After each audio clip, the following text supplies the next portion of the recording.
नमस्कार, आभार, अभिनंदन, स्वागत आप सभी का सवाल लाख टके का में। सवाल लाख टके का में पहला सवाल तो यही कि अब तो आरबीआई की पॉलिसी भी निकल गई, अब बाजार के लिए क्या होगा अगला बड़ा ट्रिगर। सवाल नंबर 2, जिस तरीके से ट्रम्प साहब के स्टेटमेंट आ रहे हैं, क्या बाजार में अब जो है वो किसी बड़ी गिरावट के संकेत हैं। बहुत सारे लोग ये मान रहे हैं कि अब जो है जिस तरीके से बाजार को लेकर के थोड़ी सी अनिश्चितता बढ़ती हुई दिखाई दे रही है और 24,450 टूटा तो वो फिर बाजार के लिए बड़ी खतरे की घंटी बन सकता है। यहाँ से बाजार की दिशा क्या होगी, क्या वाकई में हमें एक बड़ी गिरावट के लिए तैयार रहना चाहिए, अभी क्या पूरी तरीके से कैश में आना चाहिए या थोड़ी थोड़ी गिरावट में खरीदारी करनी चाहिए। इन्हीं तमाम सवालों के जवाब तलाशेंगे। आप लोग जो भर भर के सवाल भेज रहे हैं उन प्रश्नों के उत्तर भी होंगे, लेकिन सबसे पहले बाजार पे नज़र डालते हैं। बाजार में अगर हम देखें तो बैंक निफ्टी में ज़रूर थोड़ी सी रिकवरी यहाँ पर देखने को मिली है, लेकिन अभी अगर हम देखें तो बाजार में भी थोड़ी रिकवरी है, 45 अंक नीचे, लेकिन अभी भी 24,600 होल्ड करता हुआ 24,671 आज का इंट्राडे हाई। लेकिन advance decline ratio mid cap small cap में जो गिरावट आ रही है वो हमारे दर्शकों के लिए यानी रिटेल निवेशकों के लिए थोड़ी चिंता की बात ज़रूर है, क्योंकि उनके पोर्टफोलियो पे अब दबाव बढ़ता हुआ दिखाई दे रहा है। इंडेक्स पे दबाव जो तब तक था निफ्टी 50 सेंसेक्स पे तब तक उतना दबाव नहीं था, लेकिन अब जो मिड कैप और स्मॉल कैप में दबाव बढ़ रहा है, ऐसे में क्या स्ट्रेटजी होनी चाहिए ये समझने की कोशिश करते हैं। लेकिन आप देख सकते हैं कि अभी बैंक में रिकवरी है, स्मॉल कैप में अब 1% की गिरावट, मिड कैप में भी दबाव देखने को मिल रहा है। तो ये जो है स्थिति देखिए, निफ्टी बैंक जो है वहाँ पे रिकवरी है लोअर लेवल से जिस तरीके से आता हुआ दिखाई दे रहा है। आईटी लगातार अंडर परफॉर्म करते हुए ये जो है उम्मीदें यहाँ सबसे निराशा जो है आती हुई दिखाई दे रही है। ऑटो में रिकवरी है, ऑलमोस्ट फ्लैट अप ट्रेड करता हुआ 74 अंक नीचे। इसके अलावा फाइनेंशियल सर्विसेज में भी थोड़ी रिकवरी आई थी, फिर भी अभी 0.25% की गिरावट। चलिए स्क्रीन पर लेकर के आते हैं हमारे विशेष मेहमान को। हालांकि अगर आप देखें निफ्टी विक्स जो है वो नीचे जाता हुआ दिखाई दे रहा है, लेकिन रचित खंडेलवाल जी हमारे साथ जुड़ चुके हैं, आज के विशेष मेहमान। और रचित सर, पहले तो बहुत बहुत स्वागत, और लोगों के लिए भी थोड़ा सरप्राइज़ होगा, आज बुधवार के दिन आप हमारे साथ जुड़े हैं और इस तरह के पॉजिटिव सरप्राइजेस हमारे दर्शकों को आप देते रहा कीजिए। सर, पॉलिसी आपने देख ली, कुछ खास था नहीं सर। हालांकि बाजार ने मुझे लगता है अनायासी उम्मीद पाल के रखी थी कि शायद ट्रम्प साहब को काउंटर करने के लिए कुछ एक और बड़ा सरप्राइज पॉजिटिव मिल जाए। 25 बेसिस पॉइंट का वो हुआ नहीं, उसके बाद से फिर एक डिप देखा हमने, लेकिन वहाँ से थोड़ी बहुत रिकवरी है। कैसे देख रहे हैं बाजार को सर, और क्या अब बाजार के लिए जिस तरीके से ट्रम्प साहब के स्टेटमेंट आ रहे हैं 24 घंटे के अंदर का एक जो उन्होंने बम फोड़ा है, ये कैसे देख रहे हैं, और क्या ये अनसर्टेनिटी बाजार को कभी पसंद आई नहीं है, आप कैसे देख रहे हैं? सर, सबसे पहले आपको नमस्कार, सभी दर्शकों को नमस्कार, and as always thank you for having me here. Sir, पहले ले लेते हैं पॉलिसी। तो देखिए सर, पॉलिसी में कल भी जब हम डिस्कस कर रहे थे तो यही बात कर रहे थे कि पॉलिसी में कुछ ज्यादा एक्सपेक्टेशंस हमें नहीं रखनी चाहिए। और इसके पीछे का कारण ये था कि जब गवर्नर साहब पहली बार ही आए थे, उन्होंने जिस तरीके से सारी चीजें कही थी, जिस तरीके से उन्होंने अनाउंसमेंट्स किए थे, वो कहीं ना कहीं ऐसे हो गए थे सर। मतलब ऐसा होता है ना, परिवार में नया मेंबर जब कोई आता है तो आपको हर चीज दे के खुश करने की कोशिश करता है कि देखो मैं आ गया और मैं सबसे अच्छा। वो उन्होंने पहले ही कर दिया था। अब इसके साथ साथ एक लिक्विडिटी के लिए कल भी हमने कहा था, एक बात थी कि लिक्विडिटी कहीं ना कहीं अगर वो इन्फ्यूज करना चाहें, क्योंकि क्रेडिट ऑफटेक जो है वो प्रॉपर नहीं होता हुआ दिख रहा है बैंक्स पे। तो उस पे उनका जिस तरीके से पूरा डेटा पॉइंट आया, मतलब कुछ इंपॉर्टेंट डेटा पॉइंट्स जो उनके लिए थे कि देखिए फूड इन्फ्लेशन नेगेटिव में जा रहा है, कोर इन्फ्लेशन जो है वो आपको बढ़ता हुआ दिख रहा है, और कोर इन्फ्लेशन जो है सर वो बढ़ता है तो कहीं ना कहीं डिमांड का हिंट देखने को मिलता है। वो कहीं ना कहीं देख रहे हैं। और उसके साथ साथ आप देखें जो ग्रोथ थी वो उसी पैरामीटर पे रख रहे हैं। एक और उन्होंने अच्छी बात बता दी कि हमारा जो अभी सरप्लस है फॉरेन एक्सचेंज रिजर्व्स का, वो भी बहुत हैंडसम तरीके से हमारे पास है। तो जैसा वो प्लान कर रहे हैं, जैसा गवर्नमेंट प्लान कर रही है, कहीं ना कहीं इकोनॉमी वहीं पे चलती भी जा रही है। नथिंग टू वरी एज सच।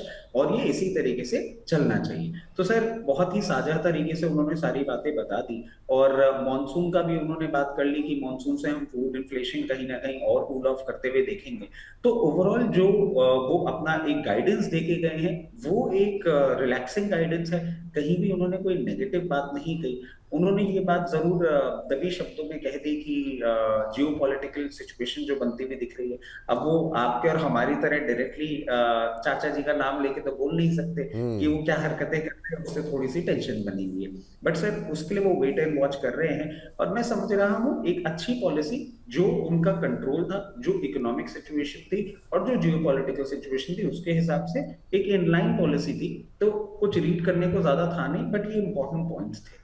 अब सर आ जाते हैं हमारे फेवरेट टॉपिक पे।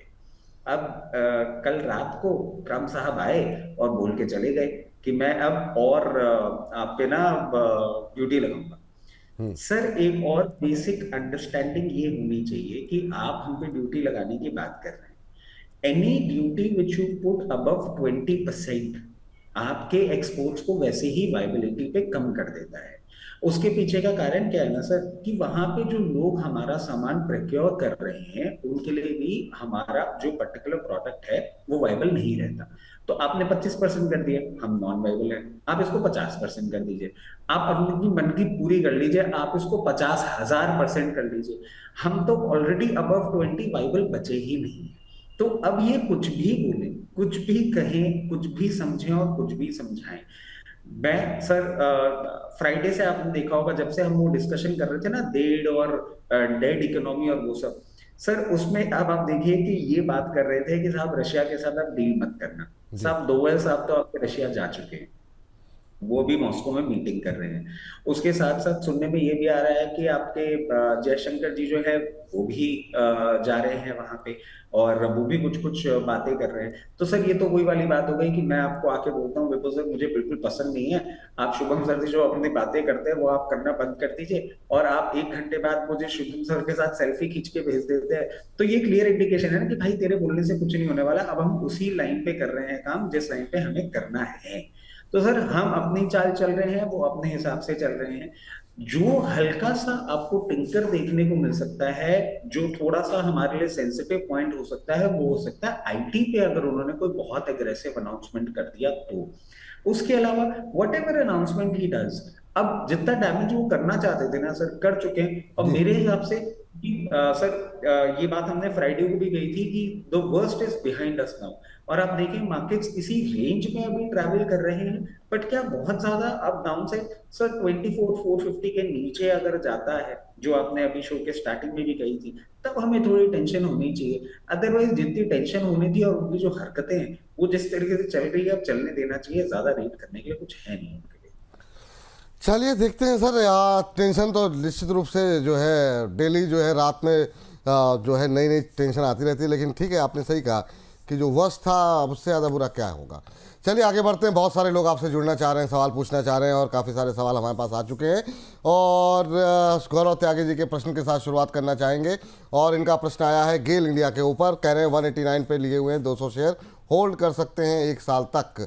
तो गेल के ऊपर अभी अगर हम देखें 189 पे लिया है, 179 का भाव फंडामेंटली काफ़ी लोगों को पसंद है, लेकिन भाव उतना अच्छा नहीं दिखाई दे रहा है। बीते 1 महीने में 11-12% तक करेक्ट हो चुका है। थोड़ा सा यहाँ पर लोग घबरा रहे हैं। आपकी टिप्पणी क्या रहेगी सर? 189 के आसपास लिया हुआ है, अभी होल्ड करके रखें? देखिए गेल एक्चुअल में एक ट्रेडिंग स्टॉक तो है ही नहीं सर, लो बीटा मूवमेंट इसका इतना ज्यादा है कि ये ट्रेडिंग स्टॉक नहीं है। अब गेल में आपने 189 में पोजीशन ले रखी है, मैं आपको बोलूंगा अगर आप थोड़ा सा इसमें पोजीशन अपनी और बढ़ा सके तो कहीं भी आपको 166 से 168 की रेंज में मिलता है, तो आप अपनी पोजीशन बढ़ा सकते हैं। और वो जो पोजीशन आप बढ़ाएंगे वो कहीं ना कहीं आप अपनी जो आपकी बाइंग प्राइस है उसके पास एक इसका रेजिस्टेंस है 192, वहां पे जाके डिप्लॉय कर देंगे। इससे आपकी बाइंग एवरेज नीचे आ जाएगी और फिर मेंटेन करिए। अभी तो हाथ के हाथ ये कुछ नहीं करने वाला, बट जैसे ही आपको ये 210 रुपए के ऊपर एक हैंडसम क्लोजिंग करता हुआ दिखेगा, उसके बाद सबसे पहला लेवल 248, और आप लंबे समय के लिए अगर इसको होल्ड करते हैं तो आपको ये 320 रुपए से 340 रुपए का भाव दिखाने का दमखम रखता है। सर जैसे शाहिद भाई हैं, शाहिद भाई शाह हैं, कह रहे हैं सर क्या गेल में अभी ले सकते हैं? एक हमारे मिंटू शील जी हैं, अदानी पावर और गेल में एंट्री करना चाहिए, आज कर लें या फिर वेट करें? इन लोगों के लिए क्या सलाह रहेगी गेल को लेकर के? क्या करंट लेवल पे बाय करने चाहिए या और नीचे आने की संभावना है, वहां पे खरीदें? पहले तो मिंटू जी को नमस्कार। गेल के लिए तो सर 168 165 अच्छा पॉइंट बनता है, आपको बिल्कुल एंट्री करनी चाहिए। मगर मैं वापस रिआइटरेट करूंगा, ये हम करेंगे तभी जब आप इसमें पोजीशन मध्यम अवधि से लंबी अवधि के लिए बनाना चाहते हो। गेल कोई भी ट्रेडिंग काउंटर नहीं है। गेल का बीटा मूवमेंट लो होता है, और लो बीटा मूवमेंट वाले काउंटर में आपको मध्यम से लंबी अवधि के लिए बने रहना पड़ता है। एक एक्सट्रीम पॉइंट मतलब आप मान लीजिए कि बहुत ही एक्सट्रीम वॉलेटिलिटी अगर मार्केट में आती है, तो लोएस्ट पॉसिबल पॉइंट जो आज के दिन पे देखने को मिलता है 162 162 168, इस रेंज में आपको जहां कंफर्टेबल लगे आप इसमें बिल्कुल अपनी एंट्री कर सकते हैं। इसके साथ साथ सर अडानी पावर की अगर हम बात देखें, अडानी पावर अभी आपको थोड़ा सा और कूल ऑफ करता हुआ दिख सकता है। तो मिंटू जी को मैं यही सलाह दूंगा कि फॉर द टाइम बीइंग तो इससे थोड़ा दूर रहेंगे हम, और नीचे आता है कहीं भी 524 रुपए, 526 या 530 रुपए के आसपास, वहां पे चाहेंगे तो एक बार पोजीशन बनाएंगे। And looking at the scenario markets, आजकल जितना न्यूज अपडेट्स आ रहे हैं, एक चीज सजेस्ट करूंगा, उन लेवल्स पे भी अगर आप चाहें तो एक बार आपके शो में आके सवाल पूछ लें और उसके बाद एंट्री करें। ठीक है सर। सर अगले दर्शक का सवाल लेते हैं। रश्मि जी हैं, काफ़ी देर से पूछ रही हैं रामको सीमेंट को लेकर के। अब ये रामको सीमेंट इन्होंने ले रखा है 15 रुपए के आसपास, और अभी ये शेयर चल रहा है। रामको सीमेंट का जो भाव देखने को मिल रहा, एक सेकेंड, यहाँ पर थोड़े सी इशू आ रहा है, लेकिन 15 रुपए पे जो है इन्होंने लिया हुआ है। सर क्या करना चाहिए रामको सीमेंट को लेकर के? सीमेंट को लेकर काफ़ी लोग अब परिवर्तन हो रहा है व्यूज़ में। ये सेक्टर और ये शेयर अगर मतलब ये सेक्टर अगर चलता है तो क्या रामको सीमेंट चलेगा? सर रैमको सीमेंट इन्होंने 15 रुपए में ले रखा है। लिखा तो ऐसा ही है सर। नहीं नहीं, 15 शेयर लिए हूँ 1198 पे। सॉरी ये मेरी चूक है। नहीं, 1500 के ठीक आसपास है। का भाव देखने को मिल, 1151 का भाव अभी देखने को मिल रहा है। इन्होंने जो खरीदा हुआ है वो खरीदा हुआ है, जो भाव मैंने आपको बताया 1198 पे। अभी क्या करना चाहिए देखिए जी? मैं इसलिए पूछ रहा था कि अगर ऐसा कुछ है तो शो के बाद डायरेक्टली रश्मि जी के पास ही जाते हैं हम सब पार्टी लेने के लिए कि 15 रुपए का शेयर आपका इस तौर पर हो गया। चलिए जोक्स अपार्ट, अब देखते हैं सर इसमें क्या है कि एक तो आपकी अर्निंग है, कल कल इसके रिजल्ट्स आने वाले हैं, और आज ही के दिन ये एक्स डिविडेंड होने वाला है 2 रुपए, बट वो इतना मैटर नहीं करता इतने बड़े शेयर में। मैं इनको यही चीज सजेस्ट करूंगा, फॉर द टाइम भी आप इसमें अपनी पोजीशन जो है वो बनाई रखें। अर्निंग्स है कल, हो सकता है आपको एक बार ये 1100 रुपए के आसपास सपोर्ट लेता हुआ दिखे, बट अगर नंबर सही रहते हैं तो उन लेवल्स पे भी बिल्कुल विचलित होने की बात नहीं है। और नंबर्स अगर ढंग के निकल के आते हैं, अबव मार्केट एक्सपेक्टेशंस आते हैं, तो आपको एक बार 1200 रुपए तक का भाव दिखा सकता है। बट जिस तरीके से पूरी सिचुएशन सर सीमेंट के लिए बनती हुई दिख रही है, मैं समझता हूँ एक दो क्वार्टर में जो इसका सबसे बड़ा कंसर्न है ना, वो इस रनअप के बाद इसका पीई बना हुआ है। पीई भी इसका थोड़ा सा कूल ऑफ कर जाएगा इन्हीं लेवल्स पे।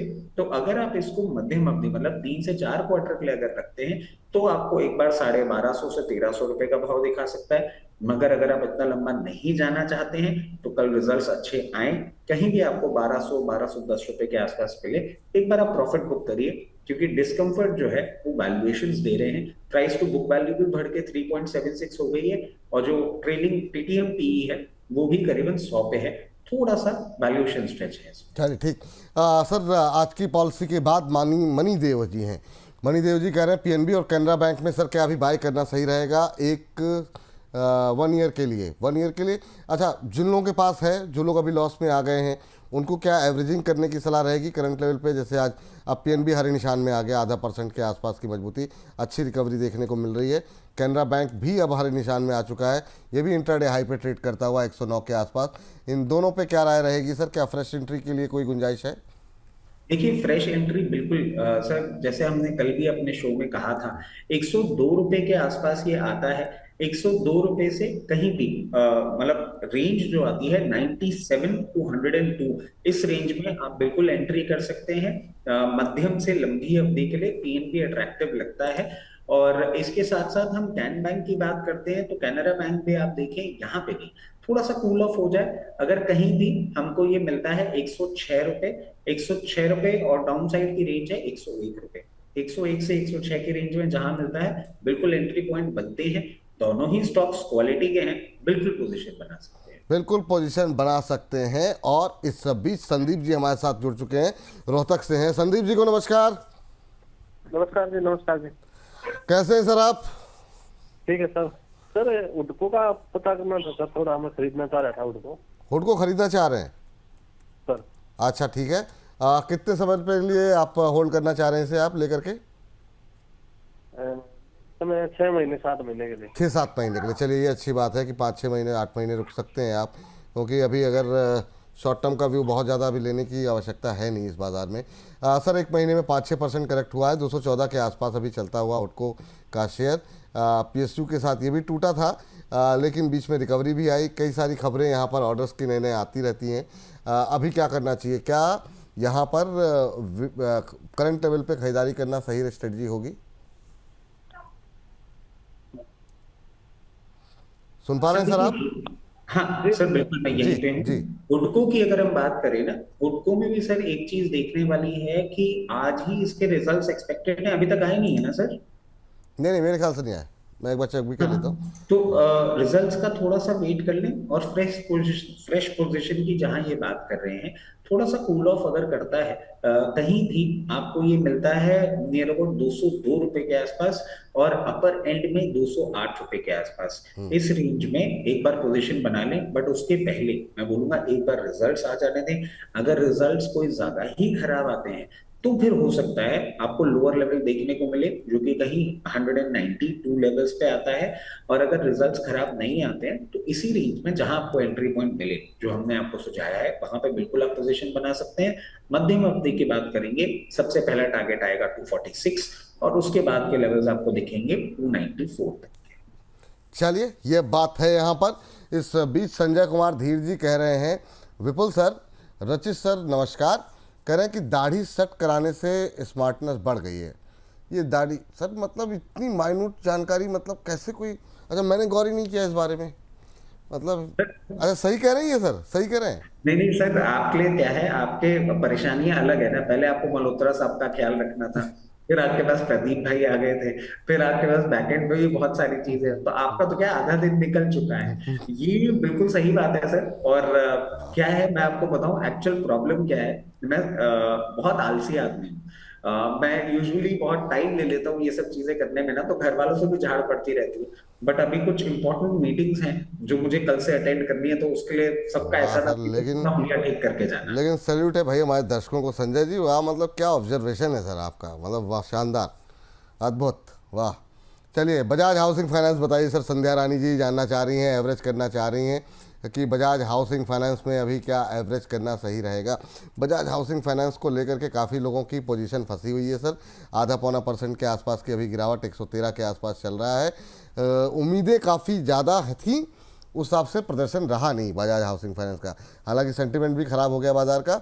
अभी क्या करना चाहिए? देखिए, मेरी समझ से पहले तो संध्या रानी जी को नमस्कार।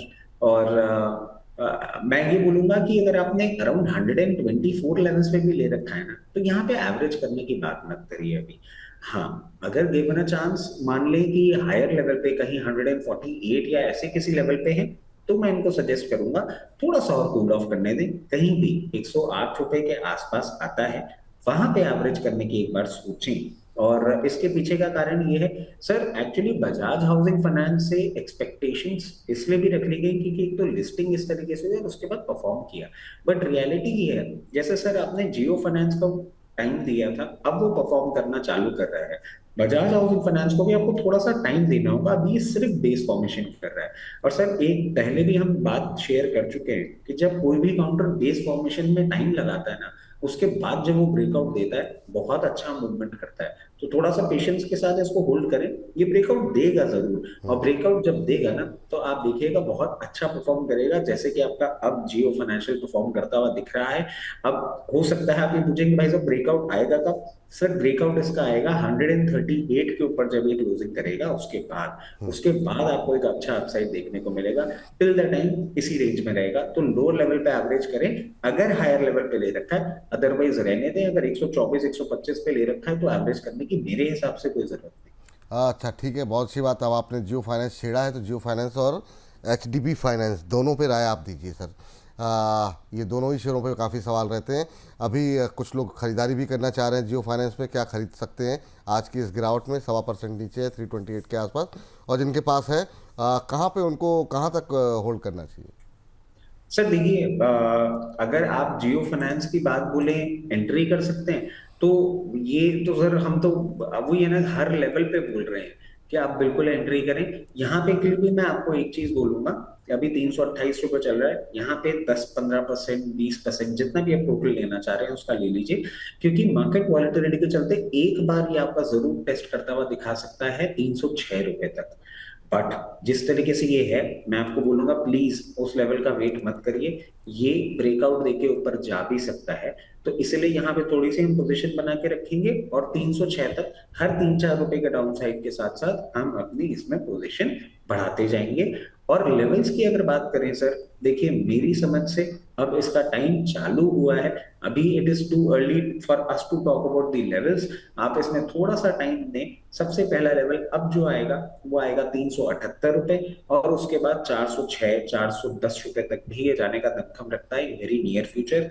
मगर आप लंबी अवधि के लिए रखेंगे तो जैसा हम पहले भी बोल चुके हैं, मल्टी बैगर है, बिल्कुल पोजीशन बनानी चाहिए। एचडीबी फाइनेंशियल में सर आप देखें जिस तरीके से इसने 748 का लेवल तोड़ा है, यहाँ पे थोड़ा सा एक मुझे प्रॉब्लम एरिया दिख रहा है। और क्यों दिख रहा है? क्योंकि मैं इसके नीचे इसको देख नहीं रहा था, बट ये सस्टेन कर रहा है अभी इन लेवल्स पे। तो हो सकता है 1-2 क्वार्टर आपका लोअर लेवल पे ही ये रहे। अगर फ्रेश एंट्री आप ढूंढ रहे हैं तो इसमें भी आपको एक चीज बोलूंगा, looking at the background, the pedigree, और जो इसके लिए हम हमेशा बोलते हैं जिस तरीके से इन्होंने अपना बिजनेस स्प्रेड कर रखा है, इन लेवल्स पे आप पोजीशन बना सकते हैं।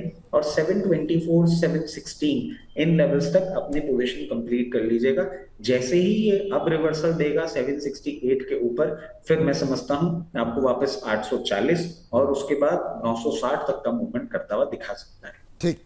हाँ, तो उम्मीद करते हैं जिन दर्शकों ने भी ये सवाल किए थे उनके उत्तर मिल गए होंगे। अब जरा आगे बढ़ते हैं, और कुछ एक सवाल लगातार आ रहे हैं सुज़लॉन को लेकर के और रिलायंस पावर को लेकर। तो रिलायंस पावर पे मैं अलग से आपसे सवाल अभी पूछूंगा सर, लेकिन पहले सुज़लॉन पे ज़रा आप टिप्पणी करिए कि क्या करना चाहिए।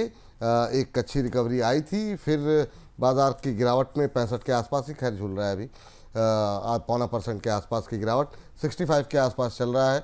और सर काफ़ी शानदार चल रहा है आपका वो जो छोटे शेयर हम लोगों ने किया था ना, और उस पर अब जो है 57-58 हज़ार लोगों ने देख लिया उसको, और लगातार जो है अभी भी लोग उसे देख रहे हैं। और अब बाकी जिन लोगों ने नहीं देखा है और 100 रुपये से सस्ते शेयरों पर राय जानना चाहते हैं तो जा करके देखिए उसको। जी टिप्पणी से करिए सर आप सुज़लॉन पे सर। देखिए सर, सुजलॉन अकेला, मैं बोलना चाहूंगा अकेला नहीं है बेचारा, जो पावर में अभी थोड़ा सा एक कंसोलिडेशन कर रहा है, पूरा पावर सेक्टर कर रहा है सर। और फ्राइडे के शो में जब हम आपसे मिले थे तब हमने ये भी कहा था कि अगस्त और सितंबर इस 2 महीने में हम एक्सपेक्ट कर रहे हैं कि पावर सेक्टर आपका परफॉर्म करता हुआ दिखाए। इसके पीछे का सिंपल लॉजिक है, पावर डिमांड ठीक है जो हमारी समर्स में एक्सपेक्टेड थी वो नहीं गई, बट और भी बहुत सारी एप्लीकेशंस आ रही हैं। जैसे कि आपने कहा था कि अब एआई से परमानेंट आप देखेंगे पावर डिमांड ऊपर जाती भी रहेगी, तो इन टाइम टू कम ये भी ब्रेकआउट देगा।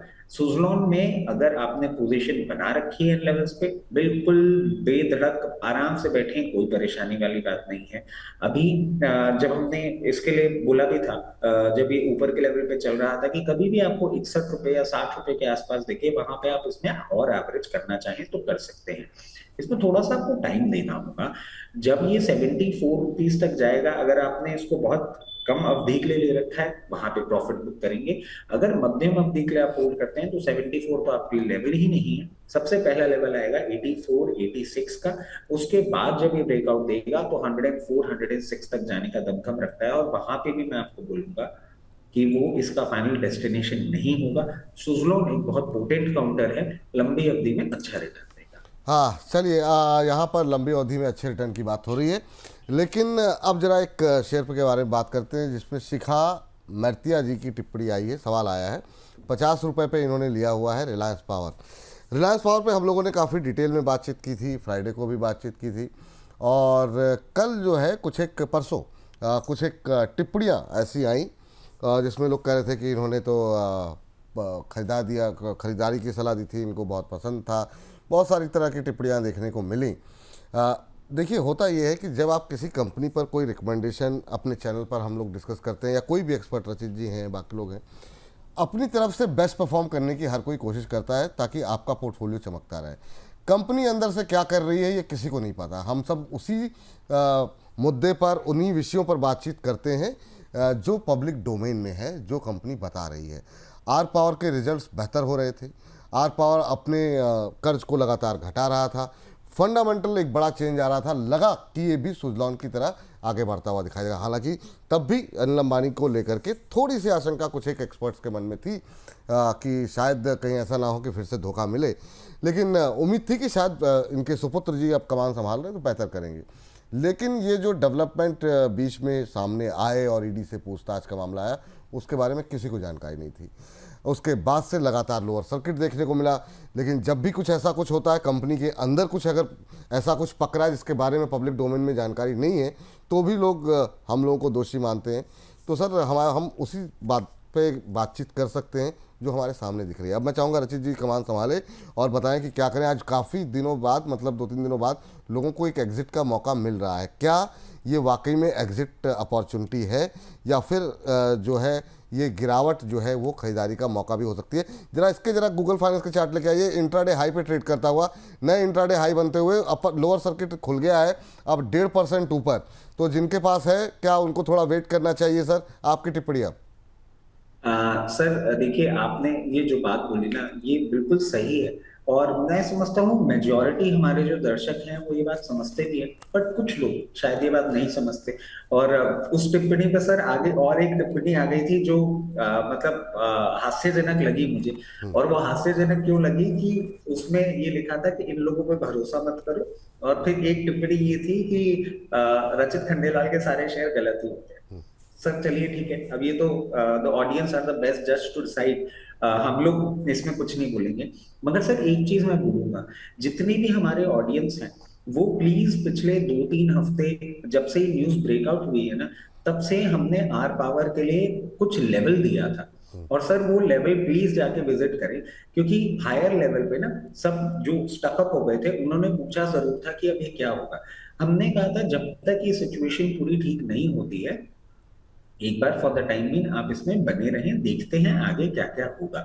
उसके साथ साथ सर जो दर्शक एवरेज करने के लिए बोल रहे थे, और सर ये मतलब मान लीजिए कि मेरे लिए आज इससे बड़ी बात नहीं हो सकती कि आज ही इसने वो लेवल, क्योंकि सर पूरे टाइम पे हमने ये कहा था कि कहीं भी आपको 44 से 42 की रेंज में अगर एक काउंटर मिलता है तो आप वहां पे एक बार एवरेज करने की सोच सकते हैं। और सर आज सुबह जब ये सेलर सर्किट पे था, तब मैं इस पे ऐसे ही देख रहा था, मैंने कहा ये लेवल तो आ गए हैं, अब ये चल नहीं रहा है, तो आगे के लिए हम ये बोलेंगे कि आपको अपॉर्चुनिटी अगर 30, क्योंकि अब सर सपोर्ट आता था, अगर ये आज नहीं खुलता तो सर 36 रुपीज का सपोर्ट था। अब सारे दर्शक जो इसमें फंसे हुए हैं, एक बार सिचुएशन समझ लें। देखिए, कंपनी प्रॉफिट में है, कंपनी काम कर रही है, पेरेंट ग्रुप को प्रॉब्लम आ गई है। पेरेंट ग्रुप के प्रॉब्लम के चक्कर में, क्योंकि जब पेरेंट ग्रुप प्रॉब्लम में आता है तो पूरा का पूरा सिस्टम सेटअप जो है वो हैमरिंग में चला जाता है, इसलिए आपको ये चीज देखने को मिल रही है। डिसीजन अब आपका होगा कि आपको क्या यहाँ पे निकल जाना है, या आप इसको थोड़ा समय दे सकते हैं। अगर आप मेरे से पर्सनली पूछें तो मैं ये कहूंगा, अगर आपने हायर लेवल्स पे ले रखा है, अभी एग्रेसिव ना होके अगर आप एवरेज ना भी करना चाहें, थोड़ा सा इसको समय दें।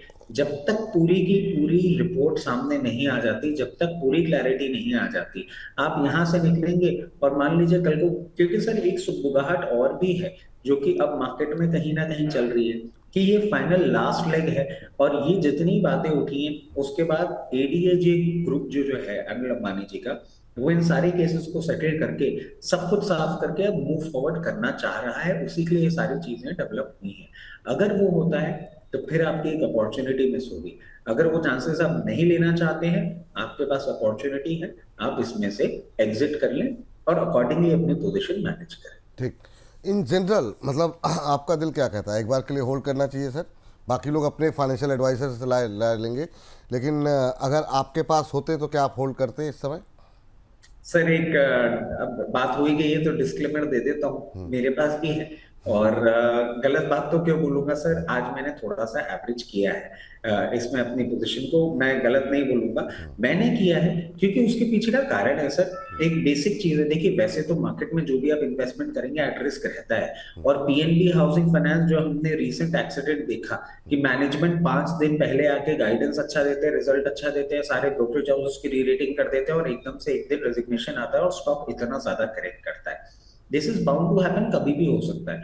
मगर जब आप कोई चीज समझते हैं ना, आप मेरे को बोलेंगे मैंने तो एवरेज किया है, बट मैं किसी को भी सलाह नहीं दूंगा कि आप एवरेज करें, क्योंकि देखिए मेरा ये पर्सनल कॉल है और उसके पीछे का एक सबसे बड़ा कारण ये है कि मैं समझ रहा हूँ धीरे धीरे जो चीजें हो रही हैं। बट मैं जब एग्जिट कर रहा हूँ, हो सकता है मैं आपके शो के माध्यम से वो उस टाइम पे बता पाऊँ नहीं बता पाऊँ, इसलिए अपने रिस्क के हिसाब से करिए। But if you ask me personally, मैंने एवरेज किया है क्योंकि मैं हायर लेवल्स पे इस पे थोड़ा बहुत बाइंग करके बैठा हूँ। ठीक है सर, ये बात आपको आर पावर पे निकल के आई सर अभी भी।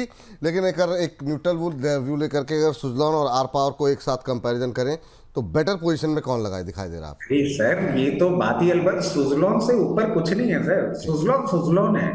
मतलब अब आप ये समझ लीजिए कि मेरे को अगर कोई भी, जैसे अभी आपके चैनल के माध्यम से हमने कुछ एक ही बातें करी थी, Chambal fertiliser, Tata chemical, UPL, इन्हीं कुछ शेयरों की बात करी थी, उसी श्रेणी में सुजलॉन भी है। बाकी सारे चल गए, बट ये ठीक है, अभी छोटा बच्चा है, ये भी बड़ा हो जाएगा, कोई परेशानी वाली बात नहीं है। ये मैं एक और चीज अब क्योंकि बात हो रही है और आपने मेरे पर्सनल ही पूछ लिया है, जी? सर मेरे पास है और क्लाइंट्स के पास भी है हमारे, और मेरी इमीडिएट फैमिली में भी है। और सबको एक चीज पता है कि ट्रिपल डिजिट के पहले तो हम सोचेंगे भी नहीं इसमें से निकलने के लिए, ठीक सर। इसमें इतना कॉन्फिडेंस है। आर पावर का अपना इंटरनल प्रॉब्लम चल रहा है जिसके चक्कर में थोड़ा सा ऊपर नीचे हो रहा है, बट ठीक है, that is part of the entire system.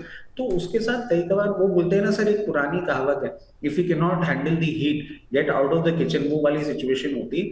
अब मार्केट में कई बार ऊपर नीचे वाली सिचुएशन होती है, पैसा अगर आपका नोशनल लॉस होता भी है तो एक्चुअल प्रॉफिट भी तो आपको मार्केट से ही मिलता है ना। बात सही सर।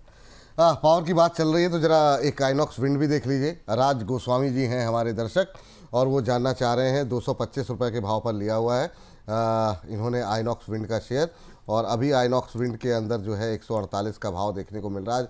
2% की गिरावट यहाँ पर बनी हुई है। तो क्या करना चाहिए सर इनको, इनके लिए क्या सलाह रहेगी आपकी? 225 की खरीद है, काफ़ी ऊपर खरीदा हुआ है इन्होंने। सर देखिए, अभी मैं इनको एक ही चीज बोलूंगा कि जिस तरीके से ये चल रहा है, मुझे कहीं भी सपोर्ट लेता हुआ नहीं दिख रहा है।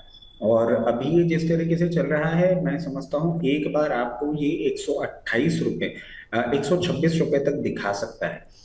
अगर आप, क्योंकि अब आपने इतना डाउन साइड देख लिया है ना, तो मैं आपको 20 रुपए के और डाउन साइड के लिए ये भी नहीं बोलूंगा कि आप यहाँ से निकलें। फॉर द टाइम बीइंग आप इसमें बने रहें। जब 128 रुपये, 126 रुपये आए, एक बार वापस चैनल पे आके आप सर से सवाल करिएगा, हम लोग बैठे होंगे, एक बार रिव्यू कर लेंगे, फिर आपको बताएंगे।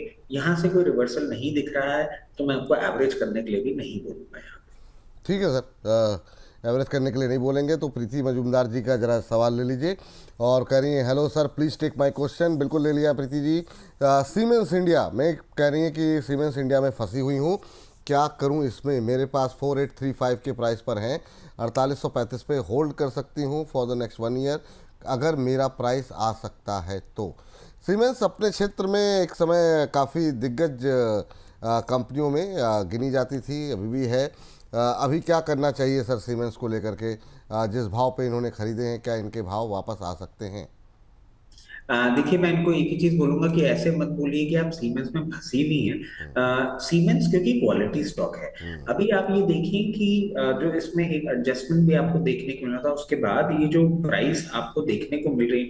बट मैं एक चीज सर रिविजिट करना चाहूंगा कि इन्होंने 48, ठीक है, 4800 1800 रुपये पर शेयर के नुकसान पे है सर। ठीक है, तो अब इसमें एक चीज हम कर सकते हैं कि फॉर द टाइम बीइंग ना आपको थोड़ा टाइम लगेगा। मतलब मैं आपको ये कमेंट अगर बोल दूं कि 1 साल में आ जाएगा, ये थोड़ा कहना सा मुश्किल होगा।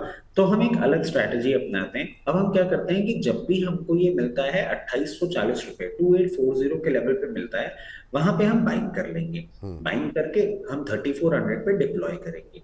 आप अगर ये देखें, अप्रैल से ये इसी रेंज में चल रहा है। तो फॉर द टाइम बीइंग जब भी आपको एक दो मौके मिलते हैं, इसमें आप अपनी ये ट्रेडिंग करके पहले तो बाइक प्राइस नीचे लेकर आएंगे। उसके बाद जब भी आपको ये एक ब्रेकआउट देता हुआ दिखेगा 3480 के ऊपर, तब आप इसमें एक पोजीशन, मतलब आप एक अपसाइड एक्सपेक्ट कर पाएंगे, जो आपको 4600 रुपए तक लेके जाएगा। और ये एक ऐसा लेवल है जो मैं समझता हूँ 1 साल में जब मार्केट की सिचुएशन सुधरेगी तो आपको हम्म। देखने को मिल सकता है। तो लोअर लेवल पे बाय करके रेंज में ही सेल करके अपनी प्राइस नीचे लेकर आए, फिर 4600 के आसपास निकल जाए। स्टॉक अच्छा है, स्टॉक में परेशानी नहीं है। टाइम भी थोड़ा सा ऐसा बिहेव कर रहा है, आप फंसे नहीं है, कोई परेशानी नहीं। कोई परेशानी की बात नहीं है सर। आज बहुत सारे सवाल आए हुए हैं जो आपसे कल मैंने बातचीत की थी एनएसडीएल के आईपीओ को लेकर के। हालांकि आईपीओ हो तो ऐसा सेगमेंट में हम डिस्कस करेंगे, लेकिन मैं चाह रहा हूं कि जो 8 बजे हमारा मार्केट मास्टर का सेगमेंट जाए उसका में भी इस बारे में एक छोटी सी चर्चा हो। आपका व्यू क्या रहेगा एनएसडीएल के आईपीओ में? जिन लोगों ने अप्लाई किया है, जिनको मिला हुआ है, उन्हें क्या करना चाहिए? देखिए, जिनके पास है, मतलब जो फॉर्चुनेट थे जिनको मिल गया, अगर वो लॉन्ग टर्म इन्वेस्टर है ना, तो मैं आपको बोलूंगा बिल्कुल भी नहीं बेचना है इसको। और सर, इसके लिए हम बात कर ही चुके हैं। जिस तरीके से इनका पूरा कॉर्पोरेट एक्सपोजर है, जिस तरीके से कंसिस्टेंसी है, आज के टाइम देश का सबसे बड़ा एयूएम, सबसे बड़ा जो स्टॉक है, पूरा का पूरा कॉर्पस है, वो इन्हीं के पास है। बहुत ही उम्दा कंपनी है, नहीं बेचेंगे। जिनको आईपीओ में मिला है और एज अ ट्रेडिंग बेट ही वो काम में ले रहे हैं, उनके लिए बहुत सिंपल है। आज का लो है 880 का, आप 878 का एक स्टॉप लॉस लगा के अपनी पोजीशन मेंटेन करिए। 878 अभी, और जब अगर ये आने वाले दिनों में 940 रुपए के ऊपर चला जाए, तो 924 रुपए के स्टॉप लॉस के साथ ये दो स्टॉप लॉस ट्रेलिंग आप मेंटेन करिए और अपनी पोजीशन मेंटेन करिए।